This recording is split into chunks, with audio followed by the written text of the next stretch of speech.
उन दिनों केरल का एक कोट्टायम जिला त्रावणकोर रियासत का हिस्सा था। इसी जिले के एक गांव में नारायणन परिवार बेहद गरीबी में दलित मोहल्ले की एक झोपड़ी में रहता था। इसी में 27 अक्टूबर 1920 को कोचेरिल रमन का जन्म हुआ। कई बार स्कूल की फीस न भर पाने के कारण पढ़ाई का सिलसिला टूटा, लेकिन सफर चलता रहा। त्रावणकोर विश्वविद्यालय से अंग्रेजी साहित्य में प्रथम श्रेणी के साथ एमए किया।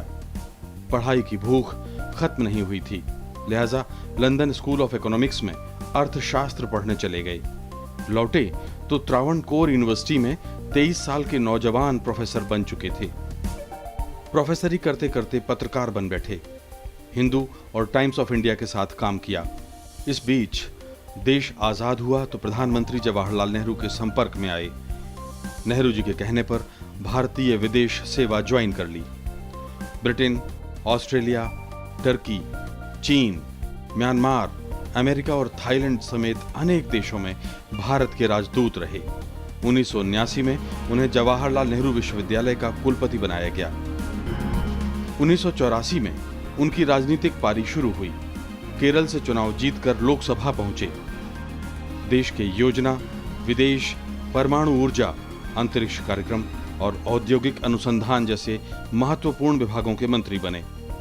हर भूमिका में के.आर. नारायणन ने अपनी छाप छोड़ी। उनकी सेवाओं ने देश का मान बढ़ाया और इसी वजह से 21 अगस्त 1992 को वो देश के उपराष्ट्रपति चुने गए। 25 जुलाई 1997 डॉक्टर के.आर. नारायणन की एक और शानदार पारी की शुरुआत। वो देश के नए राष्ट्रपति थे।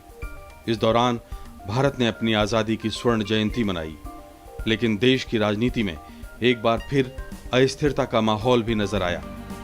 2 बार लोकसभा भंग करने का फैसला उन्हें लेना पड़ा, मगर कभी भी उन पर कोई सवाल नहीं उठा। उनकी निष्पक्षता का सभी दलों ने सम्मान किया।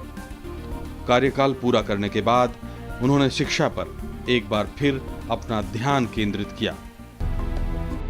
खामोशी से यह काम चल ही रहा था कि बीमारी की वजह से 9 नवंबर 2005 को दिल्ली के सेना अस्पताल में के.आर. नारायणन हमेशा के लिए कूच कर गए।